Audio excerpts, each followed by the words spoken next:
আল্লাহ রাব্বুল আলামিন বলেন যুজ্জিনা লিন-নাসি হুব্বুশ শাহাওয়াতি মিনান নিসা,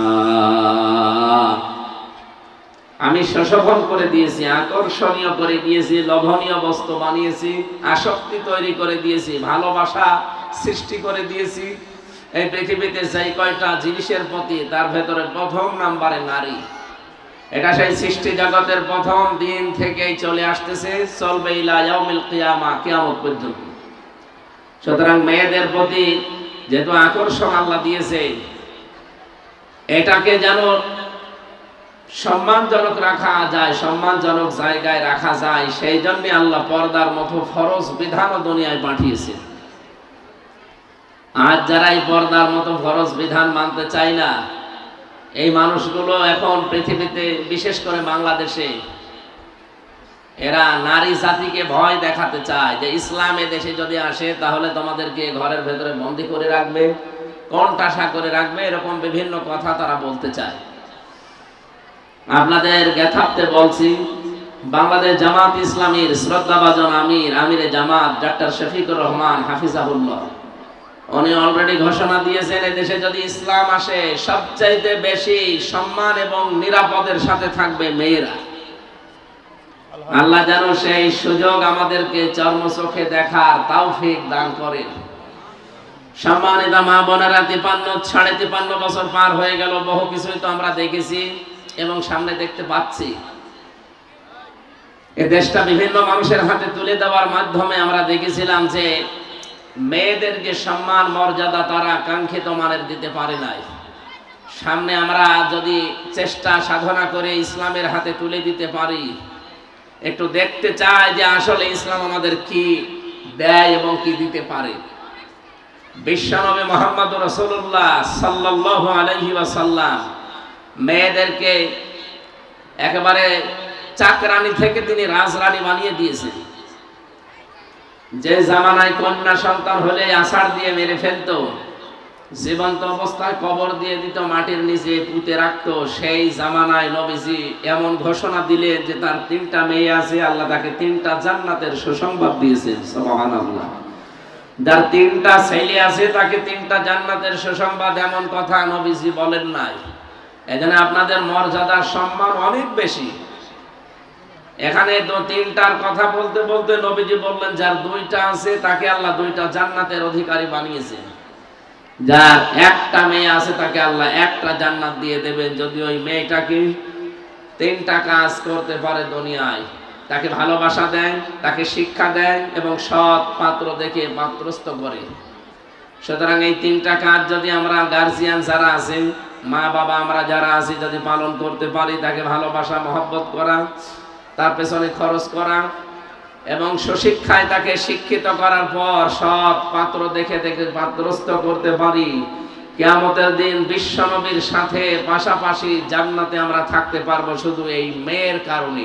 সুবহানাল্লাহ। আল্লাহ আমাকে ছেলে দেয়নি, পরপর 3টা মেয়ে দিয়েছে আল্লাহ আমাকে। আমি সব সময় দোয়া করছি মেয়েগুলো যেন আল্লাহ ফাতেমাতুজ জোহরার মতো আল্লাহ বানিয়ে দেন। সকলে বলেন আমিন। সম্মানিত মা বোনেরা, শুধু মেয়েকে না, এরপরে আল্লাহ নবী জানিয়েছেন মেয়ের পরে মেয়ে যেহেতু পুত্রবধূ হয়, বৌমা হয়, বৌমা এবং পুত্রবধূ যারা স্ত্রী, তাদের গুরুত্ব অনেক বেশি দিয়েছেন। যদিও এই সমাজে আমরা দেখতে পাই অনেক পুত্রবধূ লাঞ্ছনা, বঞ্চনা এবং নিগৃহীত হচ্ছে আমাদের এই সমাজে। এখানে যারা শাশুড়ি বসে আছেন, আমি আপনাদেরকে আহ্বান জানাচ্ছি, কান খাড়া করে শোনেন। শুধু নামাজ পড়া, রোজা রাখা, কালো বোরকা পরাই কিন্তু ইবাদত নয়। আপনার পুত্রবধূর সাথে আপনি উত্তম আচরণ করবেন, এইটা একটা ইবাদত। কিন্তু অনেক মেয়েরা এটা জানে না, মনে করে না এ দুনিয়ার কাজ। মা বোনেরা যারা বসে আছেন, দুনিয়ার কাজ বলে কিচ্ছু নেই, সব আখিরাতের কাজ। আপনি এখান থেকে যা তৈরি করবেন, যা পাঠাবেন, এইটা দিয়ে আপনার আখিরাত তৈরি হবে। হযরতে মুহাম্মদ রাসূলুল্লাহ সাল্লাল্লাহু আলাইহি সাল্লাম মিরাজে গিয়ে দেখলেন, জিবরাইলকে ডাক দিয়ে বললেন যে এই যে ফেরেশতারা বসে আছে 1 তলা 2 তলা 1.5 তলা গেথে, আর কিছু করে না কেন? ফেরেশতা ডাক দিয়ে বলেন, হে রাসূল, দুনিয়াতে আপনার উম্মতের ভেতরে এই মানুষগুলো আগে ভালো ভালো কাজের আঞ্জাম দিত, আগে ভালো কাজ তারা করত, এখন আর করে না। আগে যখন সুবহানাল্লাহ, আলহামদুলিল্লাহ, আল্লাহু আকবার, লা ইলাহা ইল্লাল্লাহ, মানুষের সাথে হাসি মুখে কথা বলা এটাও ইবাদত, এরকম কাজ কারবারে যারা ছিল তখন ফেরেশতাদের হাতে ইট বালি খোয়া এগুলো আসতো। জান্নাতের ইট হচ্ছে স্বর্ণের, রূপার, এইগুলো হাতে আসার কারণে তারা বানিয়েছিল জান্নাতের বিভিন্ন স্তর। ওই মানুষগুলো এখন ভালো কাজ করা ছেড়ে দিয়েছে, এখন হাতে আর এগুলো আসে না, ফেরেশতারা বসে আছে এইভাবে। মা বোন যারা এসেছেন আপনারা আশা করছি শুনতে পাচ্ছেন, খুব ভালো করে খেয়াল করেন। সত্যিই যদি ফেরেশতারা একতলা গাঁথার পরে আর একতলার ছাদ এখনো দেওয়া যায়নি ও পর্যন্ত আছে, এই অবস্থায় যদি আপনার মরণ হয়, আপনি যদি আর নেকির কাজ করতে না পারেন, কারণ মরণের পরে আর কোনো ভালো কাজ করা যাবে না। জীবন যতদিন আছে এতদিনের ভেতরে যা পারবেন এইটাই শেষ। এইটা নিয়ে যদি জান্নাতে আপনি প্রবেশ করলেন, একতলা হয়েছে কিন্তু জালানা দরজা এখনো দেওয়া হয়নি, এরকম জান্নাতে আপনি থাকতে পারবেন। এটা আমাদের উচিত, আমরা যদি বুদ্ধিমান দাবি করি, আল কাজ্জিসু মান দানা নাফসাহু ওয়া আমিলা লিমা বাদাল মাউতি ওয়াল আজিজু মান আতবা'a নাফসাহু হাওয়াহা ওয়া তামান্না আলাল্লাহ, রাওয়াহু তিরমিজি। বিশ্বনবী জানিয়েছেন বুদ্ধিমান নারী পুরুষ তো ওইটা যে আখিরাতের জন্য কাজ করে আর আল্লাহর উপরে ভরসা করে। সবচাইতে নাফরমান আহাম্মক ওই লোকটা যে লোকটা আখিরাতের জন্য কোনো কাজ কারবার নেই, আন্দাজে ভরসা করে আমার আল্লাহর উপরে। এই জন্য আমাদের উচিত হবে আমরা কাজকর্ম জান্নাতের জন্য করার পরে ভরসা করব আল্লাহর প্রতি। সম্মানিতা মা বোনেরা, বিশেষ করে আমি শাশুড়িদেরকে বলছি, আজ হাজারো পরিবারে পুত্রবধূ অশান্তিতে আছে শুধু শাশুড়ির ছোট মন। এই কারণে সন্তান আমরা যারা আছি, আমরা তো বাইরে থাকি, হয়তো সব কিছু পারি না দেখতে, সময় দিতে পারি না, কিন্তু যার কাছে রেখে যাওয়া হয় এই শাশুড়ি রক্ষকের জায়গায় যদি ভক্ষক হয়, এই চরিত্রের অধিকারী যারা আছে, আপনি যতই নামাজ পড়েন, রোজা রাখেন, কালো বোরকা পরেন, আপনার জীবনের কিচ্ছু কবুল হবে না।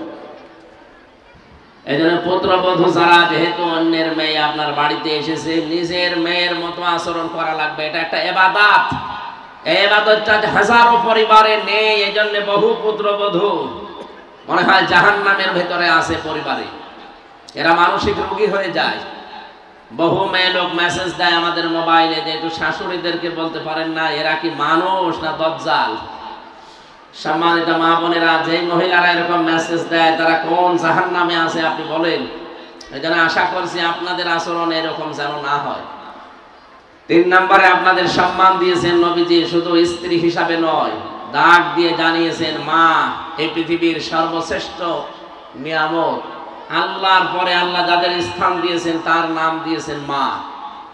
ওয়াকাযা রাব্বুকা আল্লা তা'বুদু ইল্লা ইয়্যাহু ওয়া বিল ওয়ালিদাইনি ইহসানা। আমি আল্লাহর ইবাদত করার পরে আমি নির্দেশ দিলাম মা বাবা যাদের আছে তাদের সাথে যেন ভালো ব্যবহার করা হয়। কোথায় ছিলেন আপনারা? কোথায় তুলে দিয়েছে আল্লাহ নিজে বিশ্বনবীর মাধ্যমে। এই জন্য আমরা এদিকেই তাকিয়ে গ্যারান্টি দিতে চাই বা গ্যারান্টি দিতে পারি, ইসলাম যদি এই দেশে সত্যি এসে যায়, এতদিন যা পেয়েছেন শুধু নামে, সামনে আপনি কামে দেখতে পাবেন এবং 100% অধিকার আপনারা ফিরে পাবেন। শুধু চেষ্টা চালান যে সামনে যেন ইসলাম এ দেশে কায়েম হয়ে যায়। আল্লাহ যেন কবুল করেন, আমিন। পৃথিবীর 6টা জিনিসের নাম এখানে যেহেতু আমরা পাচ্ছি, প্রথম দিন থেকে এই মেয়েদের প্রতি আকর্ষণ আল্লাহ এটা নিজে তৈরি করে দিয়েছে। হযরতে আদম উদাস মনে ঘুরে বেড়াচ্ছিলেন জান্নাতের ভেতরে, আল্লাহ রাব্বুল আলামিন তাকে নিদ্রা দিলেন, তিনি ঘুম এসে পড়লেন। ঘুমের ভেতর থেকে বাম পাজর থেকে একটা হাড় বের করে আল্লাহ তাকে হযরতে হাওয়া আলাইহিস সালামকে এত সুন্দর আকৃতি দিয়ে তার মাথার কাছে বসিয়ে রাখলেন। হযরতে হাওয়া আলাইহিস সালাম এত সুন্দরী ছিল, এই পৃথিবীতে আমরা ইতিহাস পড়ে জেনেছি 6 জন নারীর তালিকা আছে, সবচাইতে বেশি সুন্দর ছিল তারা। তার ভেতরে 1 নম্বরে আমাদের আদি মাতা হযরতে হাওয়া আলাইহিস সালাম।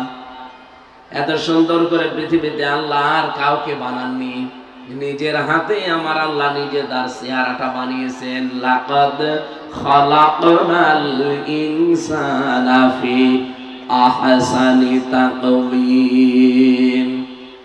অবশ্যই আমি আল্লাহ মানুষের আকার, এই আকৃতি সবচাইতে সুন্দর করে বানিয়েছি। যেহেতু সুন্দরের কথা আছে, আহসান ইসমে তাফসীর, সবচাইতে সুন্দর, তাহলে হাওয়া আলাইহিস সালাম পৃথিবীর শ্রেষ্ঠ সুন্দরী ছিলেন। কত সুন্দর হতে পারে আপনার কল্পনাও ধরবে না। আজ দুনিয়ায় যারা বিশ্ব সুন্দরীর তালিকায় নাম চায়, তাদের চাইতে মনে করবেন যে 100 ভাগ সুন্দরী ছিলেন, 100 ভাগ। হযরতে হাওয়াকে মাথার কাছে দেখার পরে আদম আলাইহিস সালাম জিজ্ঞাসা করলেন, মা আনতি, কি আপনি? কে আপনি বলেননি, কারণ ওখানে তো কোনো মানুষই নেই, বলবে কি করে? তিনি বলেছিলেন কি আপনি, আপনি কি জিনিস? হযরতে হাওয়া ডাক দিয়ে বললেন, আমি কি জিনিস মানে আমি একজন মহিলা, একজন নারী। কি কাজ আপনার?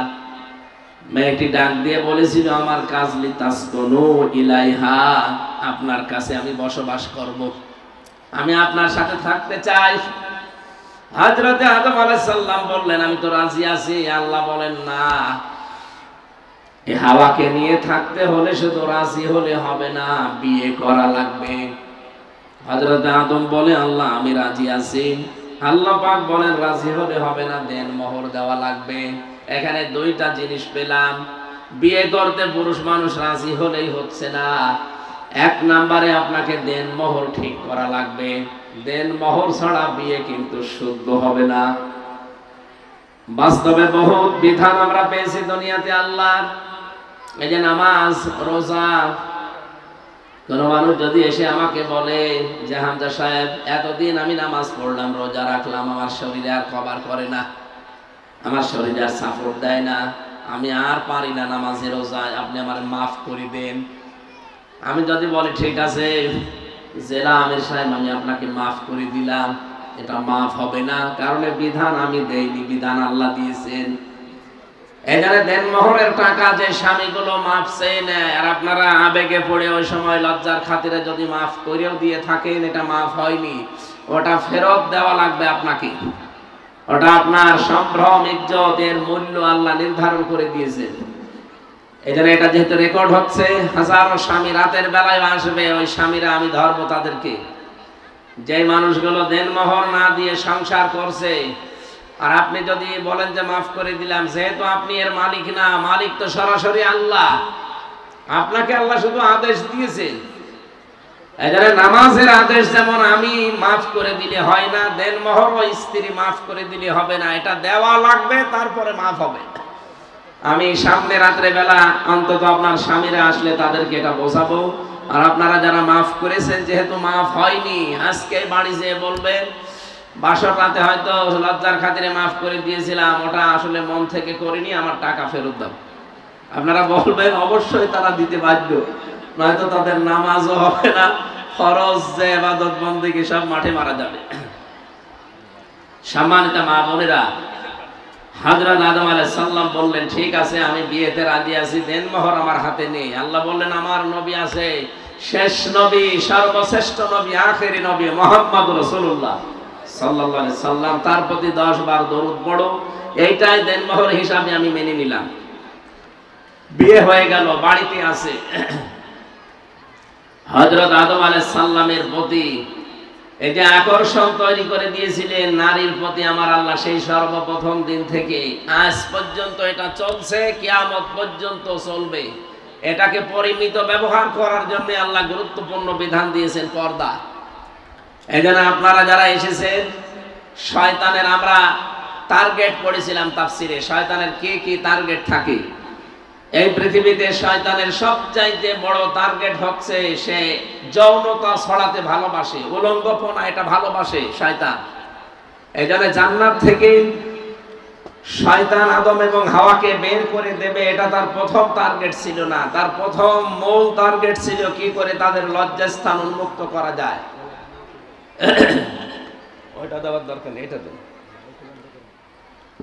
এটা সরান, এটা সরান, এটা লাগবে না ভাই, গরম বসে দেবেন, জানতে না, এদিকে দেন দরকার, হালকা বাতাস দিন, আমার ঘামটা যেন না বসে। সম্মানিত মা বোনেরা, মেয়েদের প্রতি আকর্ষণকে বিকর্ষণে পরিণত করার জন্য গুরুত্বপূর্ণ একটা বিধান আল্লাহ যেহেতু দিয়েছেন, আশা করছি শয়তানের ওই টার্গেটটাকে আপনারা ফুলফিল করতে আজকে থেকে আর দেবেন না। অন্য ধর্মের যারা আছে তাদের জন্য আমার এই আজকের এই ওয়াজ না। আপনারা যেহেতু মুসলিম মেয়ে লোক, মুসলিম নারী, আপনাদেরকে বলছি গুরুত্বপূর্ণ এই বিধানটা জীবন চলে যাক, কিন্তু পর্দার মতো গুরুত্বপূর্ণ বিধান ছেড়ে দেওয়া যাবে না। শয়তান এই জায়গায় খুব আষ্টে পৃষ্ঠে আপনাদেরকে বেঁধে রাখবে, বিভিন্ন রকমের প্রলোভন দেবে, সে মানুষ শয়তান হোক আর জিন শয়তান হোক। এই জন্য আমাদের উচিত হচ্ছে আমাদের শরীরটা পর্দার ভেতরে রাখা। নবীজি জানিয়েছেন নেককার নারী বলা হয় তাদেরকে, ইদা নাজারা ইলাইহা সাররাতুহু, যখন তার স্বামী বাইরে থেকে আসবে তখন স্বামীকে কথাবার্তা দিয়ে, ব্যবহার আচার দিয়ে যে কোনোভাবে তাকে আনন্দ দেবে। মেয়েরা যারা এসেছেন কান খাড়া করে কথাটা শুনবেন, যারা এখানে বিবাহিত মেয়ে লোক আছে, স্বামী যদি বাইরে থেকে আসে, সে যে কাজ করে আসুক, স্বামী বাড়িতে আসলে আপনার পৃথিবীর যত গুরুত্বপূর্ণ কাজ আছে সাংসারিক সব বাদ দিয়ে দেবেন, স্বামীর কাছে যাবেন, এইটাই আপনার জন্য বড় ইবাদত। আজ হাজারো পরিবারে এই ছোট কাজটা করা হয় না, এই জন্য বহু পুরুষ মানুষ অন্য জায়গায় লাইন পর্যন্ত করে, নাউজুবিল্লাহ মিন যালিক। এটা আমি যেহেতু একজন স্বামী, আমি স্বামী হিসাবে বাস্তবতার দিকে তাকিয়ে বলছি, বহু পুরুষ মানুষ লাইন করার পেছনে, পরকীয়া প্রেমের পেছনে কারণ এইটাই যে স্ত্রীর কাছ থেকে রেসপন্স পায় না, গুরুত্ব পায় না। হযরতে খাদিজাতুল কুবরা জীবনে শুনেছেন আপনারা? খাদিজাতুল কুবরা জীবনে এক ওয়াক্ত নামাজ পড়েননি, এক ওয়াক্ত নামাজও পড়েননি, একটা রোজাও তিনি জীবনে রাখেননি, একবারও তিনি হজ করেননি, জীবনে একটা টাকাও তিনি যাকাত দেননি। এরপর আল্লাহ পাক নিজে জান্নাতের ভেতরে ঘর বানিয়ে তার জন্য সুসংবাদ পাঠিয়েছেন, সুবহানাল্লাহ। কারণ তিনি ইন্তেকালের পরে এই বিধানগুলো নাযিল হয়েছিল। আপনার মা বোনেরা ভালো করে কান খাড়া করেন, জীবনে মহিলা কোনোদিন নামাজ পড়লেন না, রোজা রাখলেন না, দান করলেন না, সাদকা করলেন না, যাকাত দিলেন না, হজ করলেন না, অথচ এই মহিলাকে আল্লাহ জান্নাতে ঘর বানিয়ে তার জন্য সুসংবাদ পাঠিয়েছেন একটাই মাত্র কারণে, আতুইনু আলা দীনি যাওজাতিহা। নবীজি বলেন কারো স্বামী যখন বাইরে থাকবেন দ্বীনের কাজে, ইসলামের কাজে, মানবতার কাজে, নেককার স্ত্রী যদি হতে চায় তাহলে তার ৩ নাম্বার গুণ হবে এইটা, সে যেন স্বামীকে সাহায্য করে, সাপোর্ট দেয়, সময় দেয়, তাকে পেছন দরজা দিয়ে উৎসাহ দেয়। হযরতে খাদিজাতুল কুবরা জীবনে এই কাজটা করেছিলেন, এই কারণে আল্লাহ খুশি হয়ে তার জন্য জান্নাতুল ফেরদাউসে ঘর বানিয়ে পাঠিয়েছেন। আমরা আরেকজন মহিলার জীবনী পড়েছি, হযরতে আসিয়া। এই মেয়েটা স্বামী কর্তৃক অত্যাচারিত, নির্যাতিত হওয়ার পরে আমার আল্লাহ খুশি হয়ে তার জন্য ঘর বানিয়েছিলেন, কিন্তু আল্লাহ বানাননি, তিনি বানাতে বলেছিলেন। ইদ ক্বালাত রাব্বি বিনি ইনদাকা বাইতান ফিল জান্নাহ ইলা আখিরি আয়াত। রব্বুল আলামিনকে হযরতে আসিয়া বলেছিলেন, মাবুদ, আমার স্বামী আমার উপরে যে জুলুম অত্যাচার করে তুমি দেখতে পাচ্ছ, কিন্তু তুমি যেন আমার স্বামীর উপরে কোনো অ্যাকশন নিও না, তুমি আমার স্বামীর উপরে কোনো বরদোয়া দিও না, গজব দিও না। ওয়ানাজ্জিনি মিন ফিরআউনা ওয়া আমালিহি ওয়ানাজ্জিনি মিনাল কওমিজ যালিমিন। আমার স্বামী আমার উপরে যে অত্যাচার করে, আমার উপরে যে জুলুমের স্টিম রোলার চালাচ্ছে, আমার হাতের ভেতরে ব্রেক লাগিয়েছে, আমার পায়ের ভেতরে ব্রেক লাগিয়েছে, মাথার উপরে গরম তেল ঢেলে দিচ্ছে। এই ভয়ঙ্কর দৃশ্য দেখে আল্লাহ তুমি যেন রেগে যেও না, আমার স্বামীর উপরে গজব দিও না। তোমাকে আমি বলছি আল্লাহ তুমি আমার স্বামীর এই অত্যাচার থেকে আমাকে বাঁচাও, আর আমার জন্য জান্নাতের ভেতরে একটা ঘর তুমি বানিয়ে দাও যেখানে বসে বসে তোমাকে সরাসরি দেখা যায়। সুবহানাল্লাহ। মা বোনেরা, এই দুইজন মহিলার জীবনে আমি পড়েছি, একজন স্বামীর অত্যাচারে অত্যাচারিত হওয়ার পরে জান্নাতে তিনি ঘর পেয়েছেন, আর একজন স্বামীকে সাপোর্ট দেওয়ার কারণে, একজন স্বামীকে সময় দেওয়ার কারণে, উৎসাহ দেওয়ার কারণে আল্লাহ তাকে জান্নাতে ঘর বানিয়ে পাঠিয়েছেন। এই জন্য শুধু নামাজ পড়া, রোজা রাখা, কালো বোরকা পরাই মনে করবেন না এটাই হয়ে গেছে জান্নাত পাওয়ার মাধ্যম। না, আপনাকে অবশ্যই স্বামীর সাপোর্ট করা লাগবে, সে যদি দ্বীনের কাজে থাকে, মানবতার কাজে থাকে।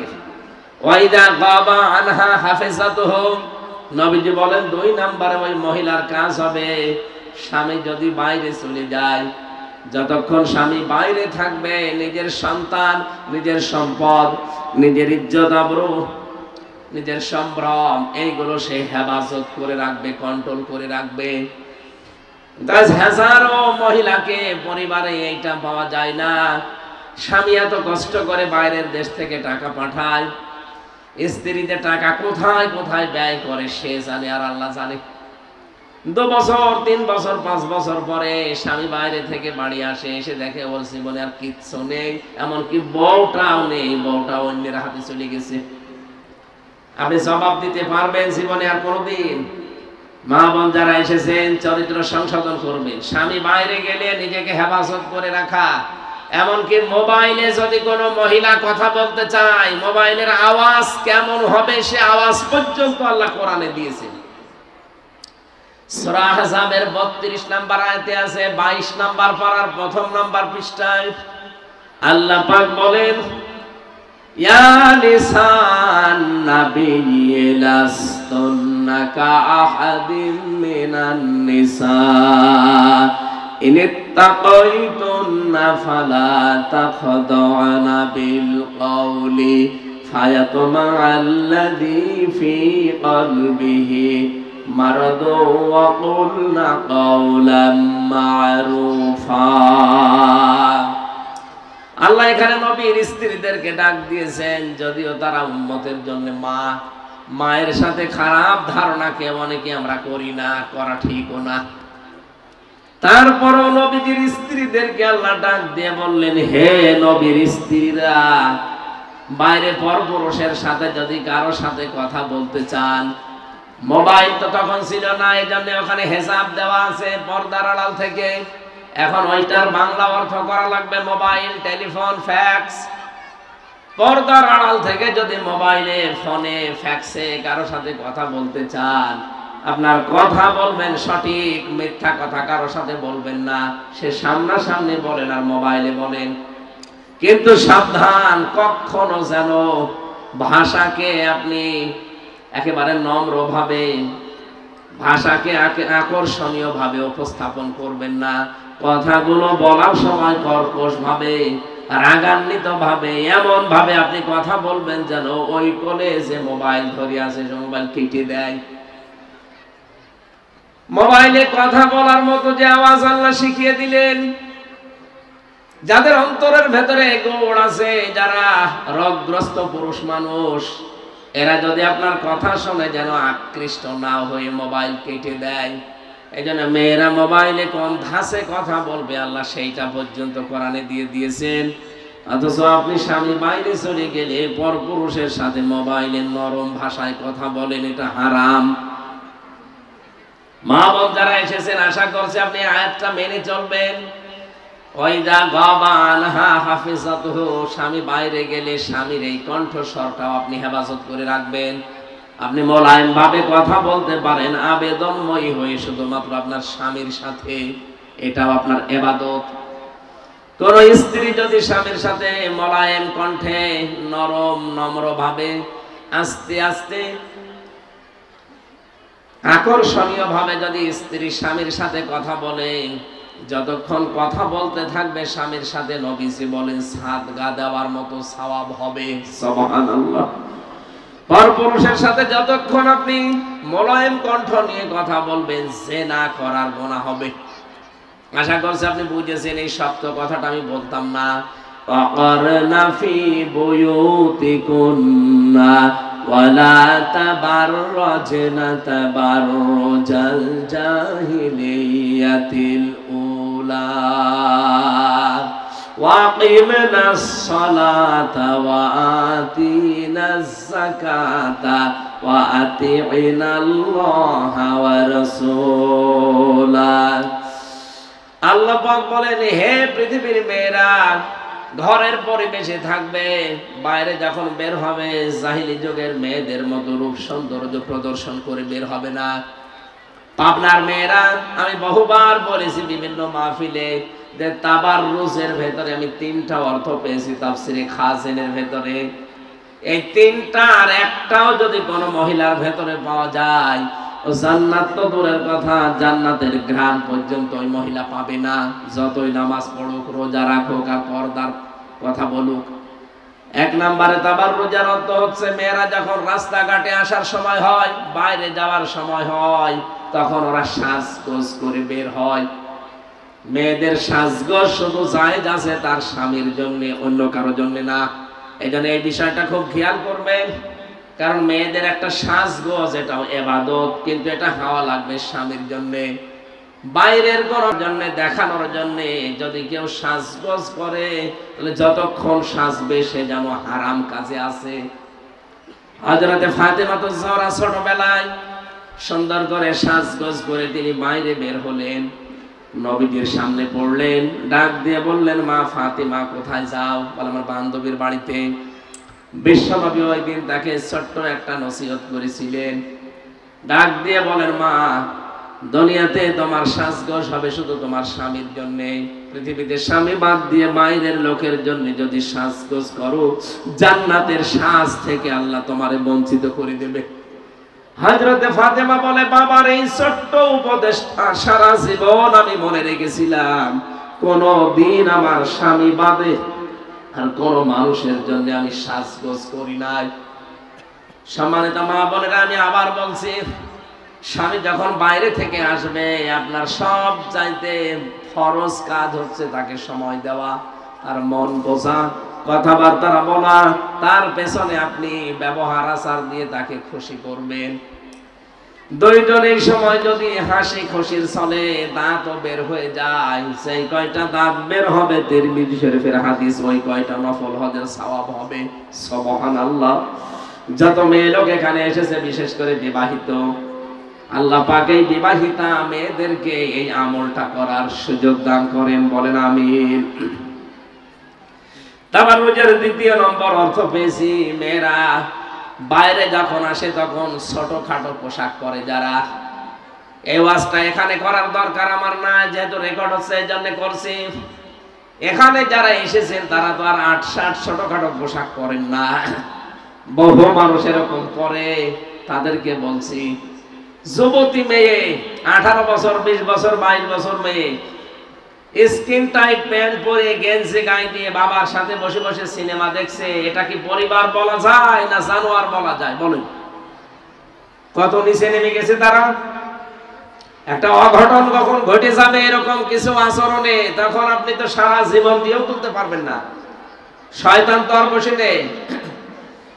হযরতে আবু বকর সিদ্দিক রাদিয়াল্লাহু তাআলা আনহু, তার নিজের মেয়ে হযরতে আয়েশা সিদ্দিকা রাদিয়াল্লাহু তাআলা আনহা, দুইজন বসে বসে তারা গল্প করছিল পারিবারিক জীবন নিয়ে। হঠাৎ করে নবীজি আসলেন, দূর থেকে তাকিয়ে দেখলেন, কিছুক্ষণ পরে নবীজির চেহারা লাল হয়ে গেছে। হযরতে আয়েশা জিজ্ঞাসা করেন, স্বামী কি হয়েছে? নবীজি বললেন, দেখো, তুমি যখন আবু বকর সিদ্দিক, তার মানে তোমার বাবা, এর সাথে যখন কথা বলছিলে, আমি দেখতে পেয়েছি শয়তান যেন তোমাদের দুইজনের মাঝখানে বসে ধোঁকা দিচ্ছে, অক্রমন্ত্রণা দেওয়ার জন্য, প্রতারণা করার জন্য, পরচিত করার জন্য চেষ্টা ছিল। মা বোনেরা, আপনি খেয়াল করে বলেন তো, যে দুইজনের নাম বললাম দুইজনই জান্নাতি। হযরতে আবু বকর তো জিন্দা অবস্থায় জান্নাতের সার্টিফিকেট হাতে পেয়ে গেছেন। তার মেয়ে নবীজির স্ত্রী, যার জন্য 13টা আয়াত নাযিল হয়েছে যার চরিত্রের গ্যারান্টি দিয়ে। হযরতে আয়েশা সিদ্দিকার চরিত্রের গ্যারান্টি দিয়ে আল্লাহ 13টা আয়াত কোরআনে নাযিল করেছেন। এত পবিত্রা মহিলা ছিল। এই মানুষ তার বাবার সাথে বসে গল্প করলে যদি শয়তান প্ররোচনা দিতে পারে, ক্রমন্ত্রণা দিতে পারে, পরিচিত করতে পারে। আমরা যারা যুবতী মেয়ে স্কিন টাইট প্যান্ট পরিয়ে গেঞ্জি গায়ে দিয়ে পাশে বসিয়ে উলঙ্গ অর্ধ উলঙ্গ সিনেমা দেখেন, আপনি কোথায় নেমে গেছেন আপনি টের পেয়েছেন। শয়তান চিন্তা করে আমার শয়তানি করার দরকার নেই, এখানেই বড় শয়তান আছে। এই জন্য আমরা সাবধান, ছোটখাটো পোশাক পরা যাবে না। চস পায়জামা যারা পরেন মেয়েরা, এটা হারাম। মেয়েদের জন্য চস পায়জামা পরা জায়েজ নেই। মেয়েদের পোশাক হবে ঢিলা ঢালা। আমি আশা করব আপনারা এখন থেকে শাড়ি পরা বাদ দিয়ে দেবেন, সালোয়ার কামিজ বানাবেন। হাত পর্যন্ত হাতা করবেন ঢিলা, পা পর্যন্ত লম্বা করবেন। নিচে ছায়া অথবা পায়জামা পরা লাগবে, ব্লাউজ থাকবে এবং ওড়না দিয়ে মাথার চুল সহ মুখমণ্ডল বাদ দিয়ে পুরা শরীর যেন ঢেকে যায়। আমি ফাতেমাতুজ জোহরার একটা পোশাক জাদুঘরে পেয়েছিলাম মদিনায়। যদিও ওইটা ফাতেমার পোশাক কিনা আমি জানি না, কিন্তু একটা পোশাকের চিহ্ন ওখানে দেওয়া আছে। দেখলাম অনেকে লেখা আছে এটা ফাতেমার পোশাক। হাত লম্বা একেবারে হাতা পর্যন্ত। এই জন্য আপনাদের পোশাক যদি এই হয়, হঠাৎ করে যদি কারো সামনে পড়িয়েও যান, দেখবেন পর্দার মতো ফরজ বিধান এটা নষ্ট হলো না, খেলাফ হলো না, আপনি বেঁচে গেলেন। আর শাড়ি পরা থাকলে যদি হঠাৎ আঁচলটা পড়ে যায় মাথা থেকে, যদি চুল বের হয়ে যায়, পর পুরুষ যত চুল দেখবে অতগুলো গোনা আপনার আমলনামায় দেওয়া হবে। কিয়ামতের দিন প্রতিটি চুল সাপ হয়ে আপনাকে কামড় দিতে থাকবে। নাউজুবিল্লাহ। সবচাইতে বড় বিষয় ইবাদত বন্দেগী। শাড়ি পরে আপনার নামাজও হয় না ঠিক মতো। রুকুতে গিয়ে সেজদা দিতে গিয়ে যদি মাথার কাপড় পরে যায়, চুল যদি বের হয়ে যায়, ওই মহিলার নামাজ শেষ, নামাজ ভেঙে গেছে। এই জন্য উচিত হবে আপনাদের সালোয়ার কামিজ তৈরি করা ছোটবেলা থেকে, একেবারে ছোটবেলা থেকে এটা তৈরি করার চেষ্টা করেন। তাহলে কারো সামনে হঠাৎ করে পড়ে গেলেও পর্দার মতো ফরজ বিধান লঙ্ঘন হবে না ইনশাআল্লাহ। তাবাররুজের অর্থ বলছিলাম আমরা ৮-৬০ পোশাক পরা যাবে না, ছোটখাটো। ৩ নম্বরে তাবাররুজের অর্থ মেয়েরা রাস্তাঘাটে আসলে তখন ওরা মাজা হেলিয়ে দুলিয়ে চলে, এইটাও করা যাবে না। যদি এই ৩টা কাজ কেউ করে, জান্নাতের সুঘ্রাণ আল্লাহ তাকে দেবেন না। নাউজুবিল্লাহ। মেয়েদের কাজ কি? পরের শব্দে আল্লাহ জানিয়েছেন, ওয়াকিমনাস সালাতা ওয়া আতিনাজ যাকাতা ওয়া আতিনাল্লাহা ওয়া রাসূলা। আপনারা নামাজের পাবন্দি করবেন, নামাজ কায়েম করার জন্য চেষ্টা চালাবেন। প্রশ্ন আসতে পারে, নামাজ কায়েম, নামাজ দাঁড় করানো এটা তো আমার দায়িত্ব না, এটা রাষ্ট্রের দায়িত্ব। হ্যাঁ, এই দায়িত্বটা আসলে রাষ্ট্রের। আল্লাযীনা ইম্মাক্কান্নাহুম ফিল আরদি আকামুস সালাহ। এই জমিনে যদি আমি ইমানদারকে ক্ষমতা দান করি, তারা সর্বপ্রথম সংসদে নামাজের বিল আনবে। মা বোন যারা বসে আছেন, এই নামাজের বিল আনার জন্য বাংলাদেশে ৩০০ এমপির ভেতরে ১৫১ জন এমপি আল্লাহওয়ালা হওয়া লাগবে। আপনার একটা ভোটের কারণে যদি এই লোকটা কোরআনে কারীম বুকে নিয়ে সংসদে ঢুকতে পারে, এই আসনে কে আছে আমি জানি না, যেই দাঁড়াক না কেন উনি যদি ইসলামপন্থী হয়, আপনার যদি মনে হয় যে না এই লোকটাকে আমার একটা ভোট দিলে এই লোকটা এমপি হওয়ার পরে নামাজের বিল আনবে সংসদে, আপনি একটা ভোট মাত্র দিয়েছিলেন, কিন্তু উনি যদি ওই জায়গায় বলে যে আমি নামাজের বিল চাই, স্পিকার যদি বলে নামাজের বিল চান, কারা কারা হাত তোলেন? ৩০০ এমপির ভেতরে ১৫১ জন যদি হাত তুলে বলে যে আমরা সবাই চাই, ওখানে যদি বলা হয় যে হ্যাঁ জয়যুক্ত হয়েছে, হ্যাঁ জয়যুক্ত হয়েছে, হ্যাঁ জয়যুক্ত হয়েছে, তাহলে বিলটা কায়েম হয়ে যাবে। পরের দিন 18 কোটি মানুষ এই দেশে নামাজ পড়বে। আপনি একটা ভোট দেওয়ার কারণে 18 কোটি মানুষের সওয়াব আমলনামায় পেয়ে যাবেন। এইজন্য এটা দুনিয়ার কাজ মনে করবেন না। মনে করে যে না এটা তো দুনিয়ার কাজ, ভোট ভাট করা। কে বলেছে আপনাকে? সূরা নিসা 57 নম্বর আয়াতের ভেতরে আছে, ইন্নাল্লাহা ইয়া'মুরুকুম আন তু'আদ্দুল আমানাতি ইলা আহলিহা। এখানে আমানাত বহু বচন, এর ভেতরে তাফসিরে মারিফুল কোরআনে ভয়কার ট লেখা আছে ভোট, রয়াকার অন্তস্থ লেখা আছে রায়। সুতরাং এই ভোটের রায় এটা কিন্তু সামনে আসবে। এটা দুনিয়ার কাজ মনে করে কেউ চলে যাবেন না, এটা আখিরাতের কাজ। নামাজ কায়েম করতে হলে এই ভোট এমন মানুষকে দেওয়া লাগবে যিনি নামাজ কায়েমের পক্ষে কথা বলবেন। আপনি হয়তো ভোট দিয়েছেন একটা, কিন্তু 18 কোটি মানুষের নামাজ পড়ার সওয়াব পেয়ে যাবেন শুধু একটা কারণে। কোরআনে কারীম জানিয়েছে, মাইয়াশফা শাফাআতান হাসানাতান ইয়াকুল লাহু নাসীবুম মিনহা ওয়া মাইয়াশফা শাফাআতান সাইয়্যাতান ইয়াকুল লাহু কিফলুম মিনহা ওয়া কানা আল্লাহু আলা কুল্লি শাইইন মুকিতা। সূরা নিসা 5 নাম্বার পারার 10 নাম্বার পৃষ্ঠার 10 নাম্বার লাইনের 85 নাম্বার আয়াত আছে, কোন মানুষ যদি ভালো কাজে সুপারিশ করে, ওই লোকটা ভালো কাজ করে যে সওয়াব পাবে, আপনি শুধু সুপারিশ করে রায় দিয়ে ভোট দিয়ে সেই সওয়াব পাবেন। কোন মানুষ যদি অন্যায় কাজে রায় দেয়, ভোট দেয়, সুপারিশ করে, অন্যায় করে যা পাবে আপনি শুধু রায় দিয়ে ভোট দিয়ে তাই পাবেন। এইজন্য আমাদের উচিত এই বিষয়টা দুনিয়ার বিষয় মনে করে ছেড়ে না দেওয়া, এটা আখিরাতের বিষয়। নামাজ কায়েম করা আপনারও দায়িত্ব, আমারও দায়িত্ব। শুধু আমি নিজে যদি চেষ্টা করি এদেশে হবে না, কারণ একটা এমপির আন্ডারে 3.5 থেকে 4 লাখ মানুষ থাকে, সেখানে সবই হামজা না, হামজা এবং হামজার বউ মিলে।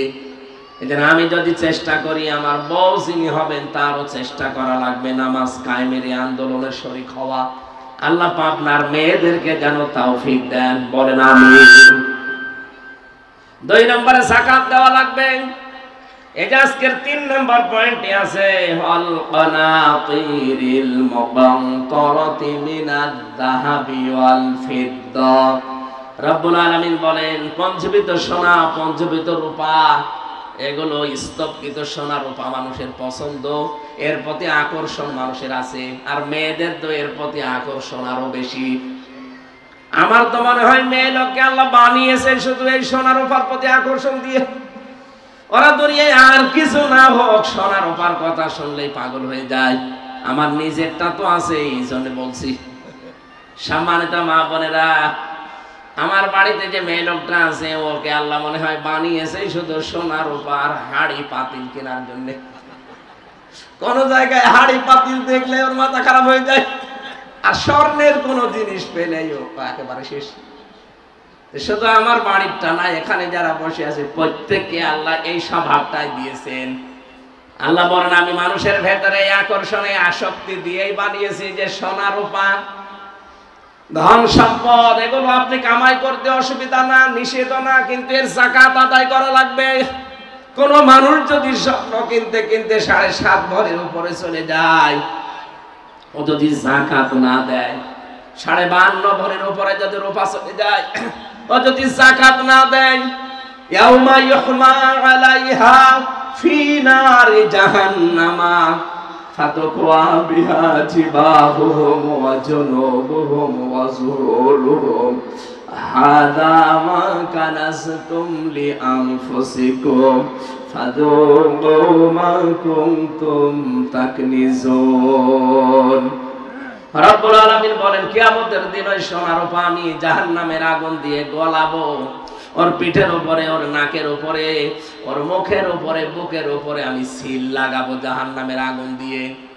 এই জন্য যে সম্পদগুলো আপনি রেখে যাচ্ছেন, সোনা রূপার স্তব, যাকাত দেন না, সাদকা করেন না, এগুলোই কিয়ামতে আপনার আযাবের কারণ হবে। ওই মালগুলো আপনাকে ডাক দিয়ে বলবে হাদা মা কানাজতুম লিআনফুসিকুম ফাযুকু মা কুনতুম তাকনিজুন। এই সেই মাল যেগুলো তুমি স্তূপকৃত রেখেছিলে, জমা করে রেখেছিলে, এর হক আদায় করনি। এখানে মেয়েদের যাদের স্বর্ণ রূপা ধন সম্পদ গোপনে যেগুলো আছে কেউ জানে না, অনেক স্বামী পর্যন্ত আপনার জানে না, আপনি গোপনে রেখেছেন, গোপনে যাকাত দেওয়া লাগবে আপনাকে। শাড়ি যাদের ব্যবহারিক 3টার বেশি পড়ে আছে, 8টা 10টা 15 20টা, শুধু অনুষ্ঠান আসলে স্বামীকে দিয়ে শাড়ি আর 3 পিস কিনান, আমি কিনতে নিষেধ করছি না, কিন্তু 2টা ব্যবহারের আর একটা বাইরে যাওয়া, এই 3টা বাদ দিয়ে যাদের বেশি আছে অবশ্যই তারও আপনি সাদকা আদায় করতে হবে। যাদের শাড়ি নেই এরকম মানুষকে আপনার এই শাড়ি আপনি বিলিয়ে দেবেন, নয়তো এই শাড়ি আপনার আযাবের জন্য কাল হয়ে দাঁড়াবে। এগুলো যেহেতু আকর্ষণীয় বস্তু আল্লাহ আমাদের ভেতরে তৈরি করে দিয়েছে, এগুলো থাকবে, কিন্তু হক আদায় করা লাগবে। 2 নম্বরে আল্লাহ দিয়েছিলেন আল বানিন, সন্তানাদি। এর প্রতি আকর্ষণ, ভালোবাসা, মহব্বত আমাদের আছে। মা বোন যারা এসেছেন সাবধান হবেন এই জায়গায়। কোরআনে কারিমে আল্লাহ বারবার সন্তান সম্পদ এগুলোকে ফিতনা হিসাবে উল্লেখ দিয়েছেন। ইয়া আইয়ুহাল্লাযীনা আমানু লা তুলহিকুম আমওয়ালুকুম ওয়ালা আওলাদুকুম আন যিকরিল্লাহ ওয়া মান ইয়াফআল যালিকা ফাউলাইকা হুমুল খাসিরুন। রব্বুল আলামিন সূরা মুনাফিকের ভেতরে জানিয়েছেন, ঈমানদারেরা তোমরা হালাক হয়ে যেও না, ধ্বংস হয়ে যেও না সম্পদ আদি আর সন্তান আদির পেছনে থেকে। এরা যেন আল্লাহর জিকির থেকে, আল্লাহর স্মরণ থেকে, আল্লাহর আইন থেকে তোমাদেরকে গাফেল, অমনোযোগী করে না রাখে। যে ব্যক্তি এরকম করবে, সে নারী হোক পুরুষ হোক, সে ক্ষতিগ্রস্ত হবে। নাউজুবিল্লাহ। এজন্য আমি সহ যারা এখানে এসেছি, ভাইরা বোনেরা, সবাইকে বলছি, সন্তানাদি সম্পদ আদি এগুলো যেন আমাদের কাছে আল্লাহর জিকির থেকে আমাদেরকে দূরে সরিয়ে রাখতে না পারে। আপনি এদের কারণে পেছনে থাকতে গিয়ে আল্লাহর বিধান যদি ভুলে যান, ও মা বোনেরা, আমি আমার নিজের কথাই বলি, আমি যা করেছি আজ পর্যন্ত, আমি আমার বাবা, আমার দাদা, আমার পরদাদা, এই 3 পুরুষের পরে আমি আর চিনি না। আমার বাবার নাম রিয়াজউদ্দিন, তার বাবার নাম জাহান আলী, তার বাবার নাম নমাজ আলী। উনি মাত্র 61 বছর আগে মারা গেছে। মা বোনেরা, আমি আমার ঈমান থেকে বলছি, মাত্র 61 বছর আগে যে লোকটা মারা গেল, ওই লোকটা যদি এখন কুষ্টিয়া এসে বলে যে 2 তলা বাড়ি আমার, এই ভিটা আমি কিনেছিলাম, আল্লাহর কসম করে বলছে আমি হামজা, তারা কিন্তু ঢুকতে দেব না বাড়িতে। বলবো কিসের নমাজ আলী আপনি, আমি আপনাকে চিনি না। অথচ কিন্তু এই ভিটা, এই জমি জায়গায় 2 তলা বাড়ি সেই বানিয়েছিল। মাত্র 61 বছর পরে এসে যদি তার নিজের জায়গায় সে উঠতে না পারে, এখানে যারা আছেন, আপনি যদি 100 বছর পরে এই পাবনায় আসেন, আপনাকে পাবনায় কেউ ঢুকতেই দেবে না। এইটাই দুনিয়া। পৃথিবীর জন্য আমরা যত পাগল, পৃথিবী কিন্তু আমাদের জন্য অত পাগল না। আপনি আমি চলে গেলে পৃথিবীর কোনো ক্ষতি হবে না, কেউ বসে থাকবে না, ঠিক যার যা জায়গায় সে কাজ করে যাবে। দরকার আপনার অতটুকুর বাইরে আপনি কিছু করতে যাবেন না, তাহলে দুনিয়ায় আপনাকে পাগল বলবে। যালিকা মাতাউল হায়াতিদ দুনিয়া। রব্বুল আলামিন বলেন, এই যে 6টা বিষয়ের খোলাখুলি ব্যাখ্যা করলাম, এগুলো কিন্তু সব দুনিয়ার সম্পদ, এগুলো দুনিয়ার ভোগ বিলাসের জিনিস। আল্লাহু ইনদাহু হুসনুল মাব, আমি আল্লাহর কাছে উত্তম কিছু আছে। এই উত্তম কি? আপনি যে এই 6টা জিনিসকে কন্ট্রোল করে চলবেন, এখন উত্তমটা কি সেটা না থাকলে আপনি তো কন্ট্রোল হতে পারবেন না।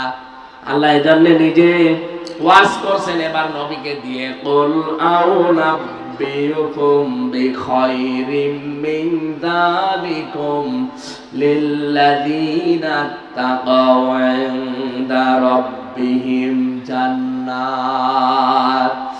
হে নবী ওদেরকে বলেন আমি কি তোমাদেরকে সংবাদ দেব, জানাবো যে এর চাইতে উত্তম কিছু আল্লাহর কাছে আছে।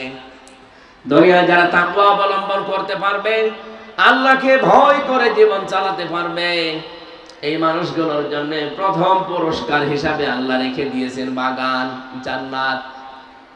বাগানের প্রতি, জান্নাতের প্রতি মানুষের আকর্ষণ এমনিতেই আমাদের বেশি।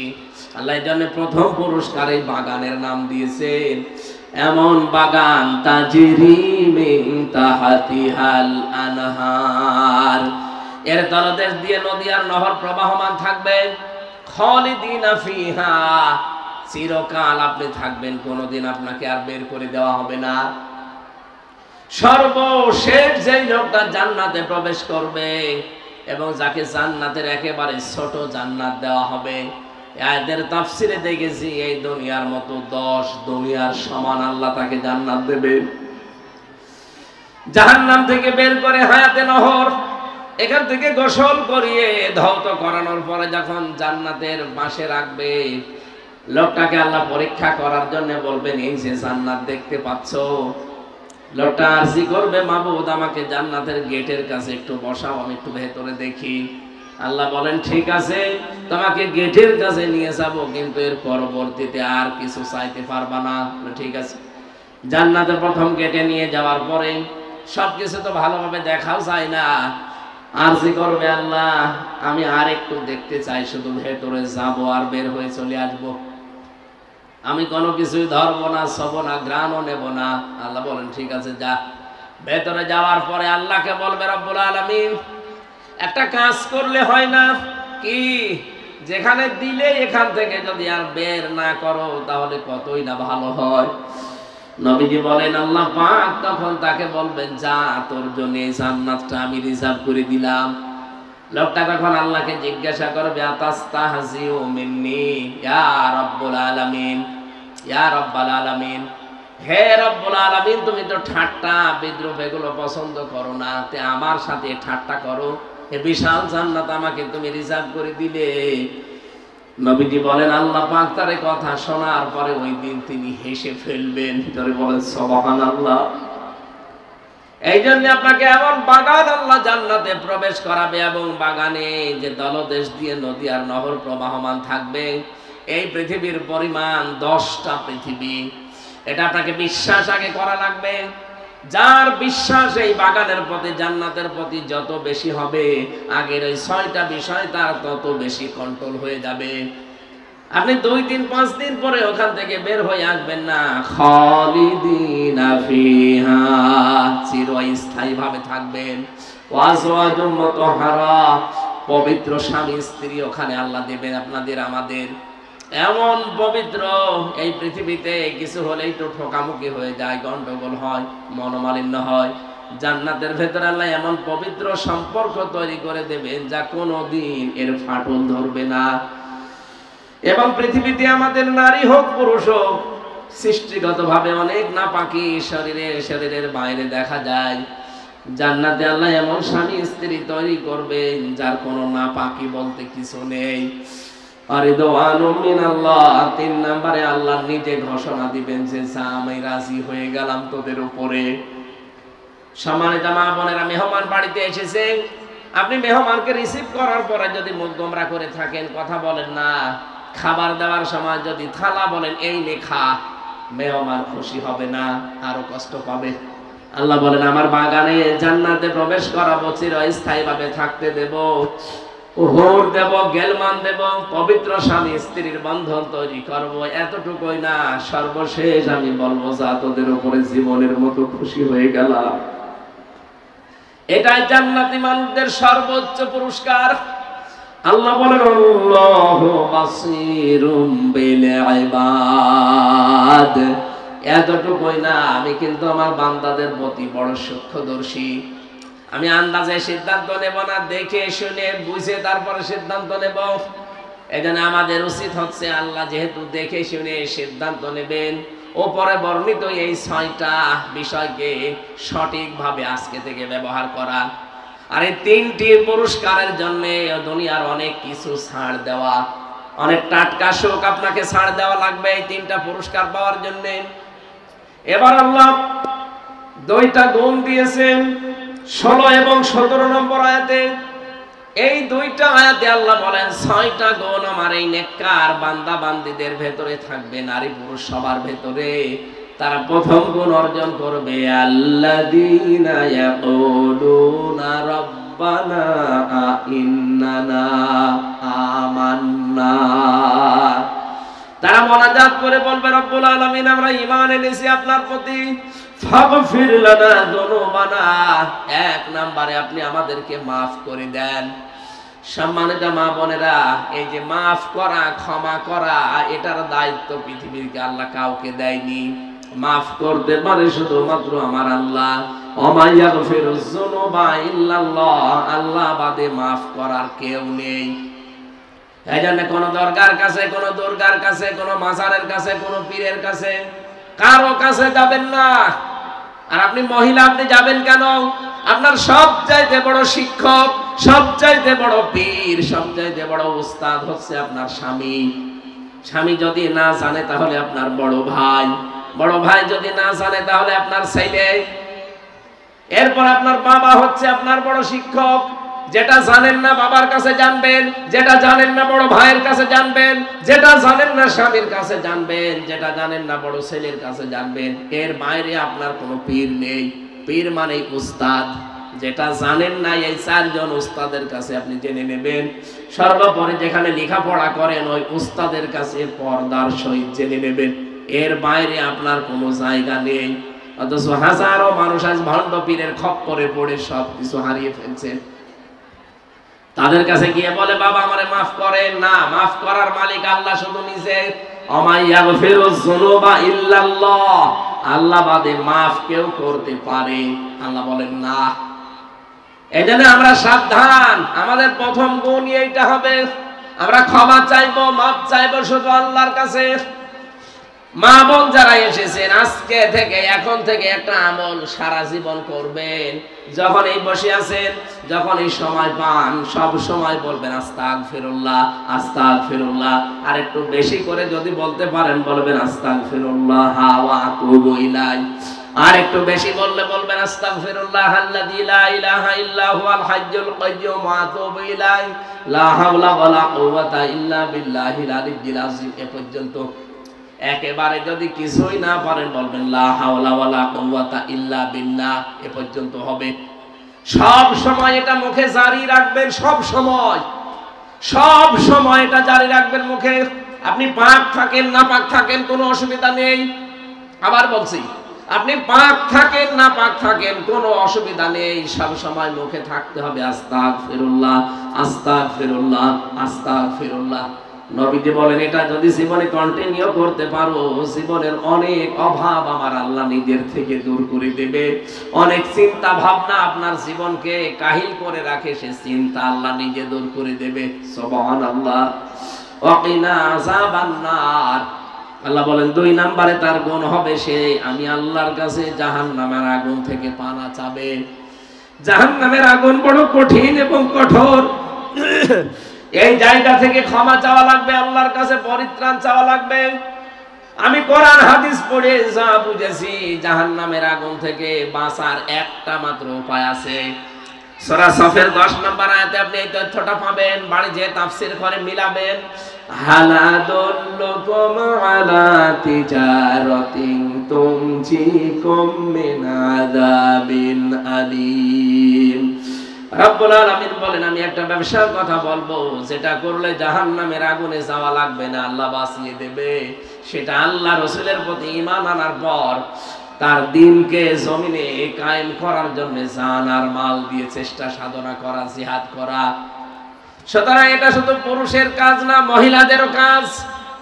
আল্লাহর জমিনে আল্লাহর দ্বীন কায়েমের জন্য চেষ্টা করা, পরিশ্রম করা। যার যে ক্ষেত্র আছে ওই ক্ষেত্রে কাজ করা, এটা নামাজের মতো ফরজ। এটা জাহান্নাম থেকে বাঁচার জন্য একটা উপায় আছে। আপনি জাহান্নাম থেকে বাঁচতে হলে আজকেই নাম লিখাবেন যে আমি দ্বীন কায়েমের জন্য নারীর যে ক্ষেত্র আছে এই ক্ষেত্রে আমি কাজ করতে চাই। আল্লাহর কসম, আল্লাহ জাহান্নাম থেকে আপনাকে বাঁচিয়ে দেবে। শুধু বাঁচিয়েই দেবে না, ইয়াগফির লাকুম যুনুবাকুম ওয়া ইউদখিলকুম জান্নাত ইলা আখিরি আয়াত। আল্লাহ বলেন ওর জীবনের যত অপরাধ ছিল সবগুলো আমি আল্লাহ মাফ করে দেব। এজন্য মা বোন যারা এসেছেন এই 30 বছর 40 50 60 70 80 বছরে বহু গুনাহ করেছেন, এখন ইসলাম কায়েমের জন্য আপনার যে ক্ষেত্রটা আছে এই জায়গায় আপনি ইনভলভ হয়ে যান, এই জায়গায় আপনি সক্রিয় হয়ে যান। জীবনের পেছনের অপরাধগুলো আল্লাহ শুধু মাফ করে শেষ করবে না, পুরাটা আল্লাহ নেকি দিয়ে পাল্টিয়ে দেবে। আল্লাহ মা বোনদেরকে হযরতে সুমাইয়ার ভূমিকায় আসার তৌফিক দিন, আমিন। 3 নম্বরে আস-সাবিরিনা ওয়াস-সাদিকিনা, ধৈর্য ধারণ করা লাগবে, সত্যবাদী হওয়া লাগবে। অল কানিতিনা, আল্লাহ রাসূলের প্রতি আনুগত্যশীল হওয়া লাগবে। অল মুনফিকিনা, সাধ্য মতো খরচ করা লাগবে, যতটুকু আপনার সাধ্য আছে। অল মুস্তাগফিরিনা বিলা সাহার, শেষ রাতে উঠে আল্লাহর কাছে ধর্ণা দেওয়া লাগবে।